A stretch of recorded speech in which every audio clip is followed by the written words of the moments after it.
تینا کشتن زارو که تینا کشتن سویل تینا کشتن خلک بیت هوانو بگنه تینا کشتن دوباره دخواز خوش یو اینت که دخوازش نتوید ایگوید که دخوازش مجلس امن دولت که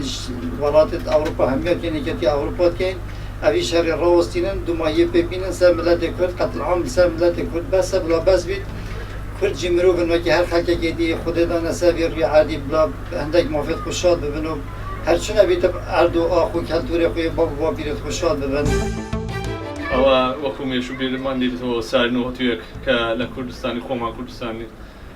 چ ڕوویدا و چ بوو ینی بەڕاستی هێزدەوەیدا هەر چار پارچەی کوردستان یەک بگرێت و بووتە خاوەن ینی یەک هێزی بەڕاستی کە چادار لەدەست بێتن ئێستا یەک بیگری دەتوانانی بیشێنی بە چادار پێکەوە بێت زۆر بە زەحمەت دەشتێتنی. بەڕاستی لەو ئەو وەزعی ڕۆژاوای